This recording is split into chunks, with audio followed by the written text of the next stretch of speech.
How you doing, everybody? It's your old pal James Larson from 94.1 KRNA Radio right here in downtown Cedar Rapids. The name of this podcast is Craft 101. We take a behind-the-scenes look at craft beer and the craft beer industry. As always, my two favorite craft beer knuckleheads. I have got Drew Knutson from the Mellow Mushroom. Cheers. And I've also got Kirk Hayden from Metro Studios. Good morning, Kirk. Good morning. I like drinking beer in the morning. I don't know what it is. It's 5 o'clock somewhere, we always say. But you handed me your list here of your 74 great beers on tap at the Mellow Mushroom, and it just got me thinking. You guys know I am new to the craft beer world, so if someone just wants to get started, we've talked about this before. I mean, I'm looking on this. You've got red ales, cream ales, golden ales, ciders. Where do I start with this? It makes me just want to order a Bud Light because I get anxiety. Help me out here, my friend.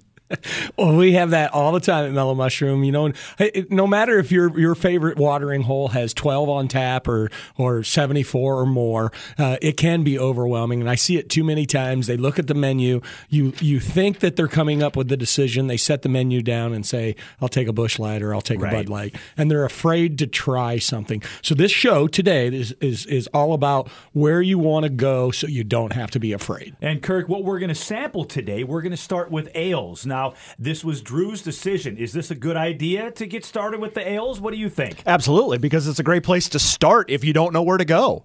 Pale ale. Yeah. Bring it up, look and see what they've got on the menu, and maybe have a sampler of it, a flight, or just order a couple, and it's a good spot to start. All right, well, let's start with beer number 1 here from Lionbridge, right here in Cedar Rapids. It is a golden ale, not too strong, just 3.6 alcohol by volume. I got a feeling this will probably be my favorite, but let's go ahead and sample this and tell us a little bit about Lionbridge, Mr. Knutson. Yeah, right out of here, Cedar Rapids. I'll wait to take my drink here in just a little bit. But, a golden ale. So the pale ale, you look it up on definition, an ale will say by definition out there, the power of the internet, they say an ale is a beer with bitterness taste. And that is true. So your pale ale, which we don't have one today, will be the most bitter type of beer. And you're already saying, if you're a new drinker, you're already saying, nope, don't want the bitterness. So that's you look for terms that we're going to give you today.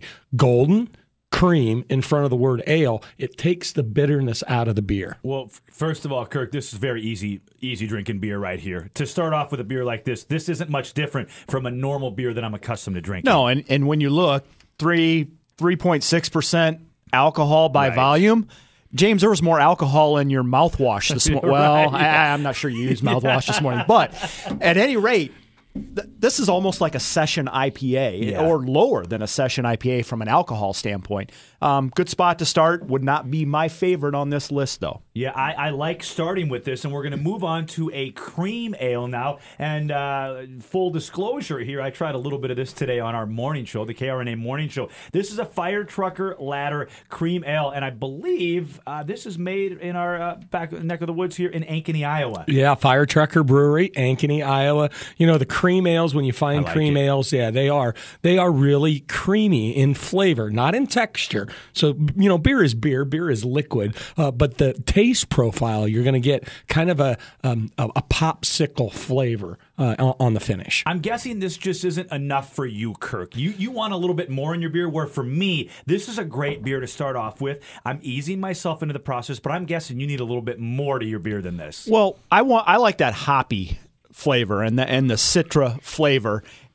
I'm not getting that here, but if I were to pick my favorite on the of these 4, I would go with the cream ale, actually, because I'm not looking for that hoppiness and that bitterness in these types of beers. Right. Yeah, it depends on what mood you're in, wouldn't you say, Kurt? Absolutely. With your beer drinking, is it a Sunday afternoon and you're watching the Cubs? Is it a Saturday night where you really want to tie one on? I think your mood really depends on what beer you're going to drink. The other night, my wife wanted to go out to dinner, and she's like, "Where do you want to go?"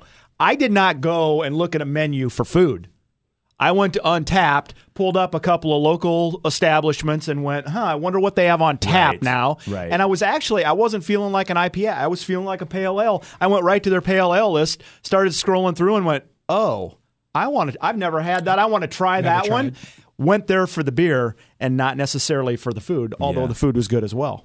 Now, we don't have time on this show, but we talk about it a lot on our KRNA morning show. Food pairing and beer, I mean, they go hand in hand. It's very important to know that. There are so many taste profiles, James, in beer right now. It's no different than wine. Actually, there's more taste profiles in beer than there are in wine. And so when you start talking about pairing food, yeah, we'll do a show on it sometime. All right, well, I kind of jumped ahead of you guys, and I have a new favorite right now, a new leader in the clubhouse, if you will. Goose Island Sophie.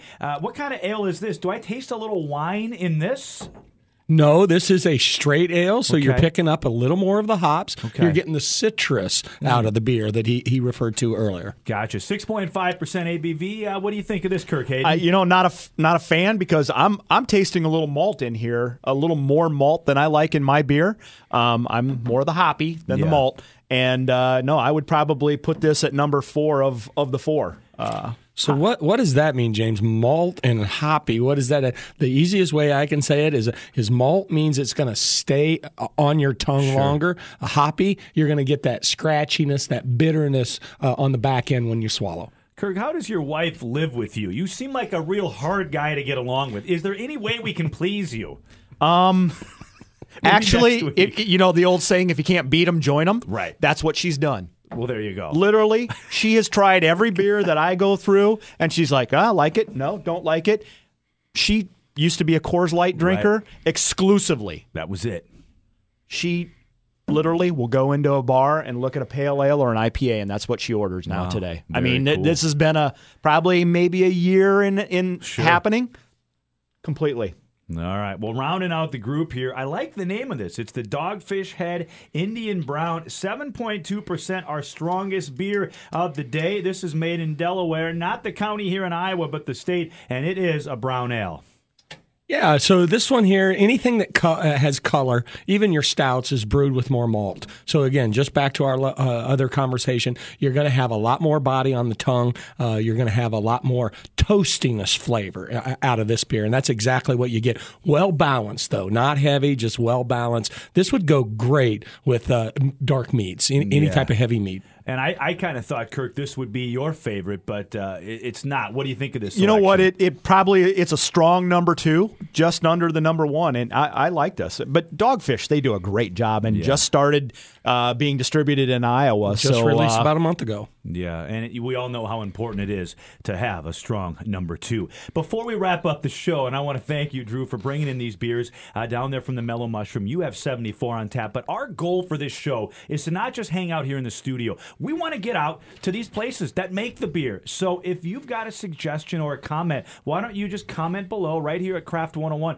We've thrown a couple names around. Lion Bridge, Back Pocket, your establishment down there in Coralville. Kirk, you've got a few ideas too. We need to take this show out on the road. Yep. Yeah, absolutely. I mean, go out and experience the tap rooms and the tasting rooms for these breweries, because there are so many great breweries within a 50-mile radius of Cedar Rapids, Iowa, and right here in Cedar Rapids. It's amazing. Yeah, we don't have to get on the corporate jet to go to the East Coast. And what I like what we're starting here, we've only been at this for a month, and what I really like about our show is you've got 3 guys that can't be any further apart when it comes to beer. I sell a lot of it, so I know a lot about a lot of beers, just because when a customer asks, I want to be able to make sure that we can answer their question. James, you're still not there. You keep trying, but you go back to that Bud Light every time. We're going to convert him. You watch this show long enough. And then Kurt is one of the biggest guys on IPAs, probably knows more about the IPAs than I do. And so that's what you're going to get out of this show, is so much balance no matter where you're at when it comes to wanting to drink or wanting to experience craft beer. All right, guys, well, we got to go. I could sit around and talk beer with you guys all day, but Danielle's given us the wrap sign. So again, if you've got an idea, someplace that we can go, visit your brewery or a friend's brewery or just one of your favorite, let us know, comment below. And we want to thank you once again for clicking on this episode of Craft 101, where we are making beer drinking great once again.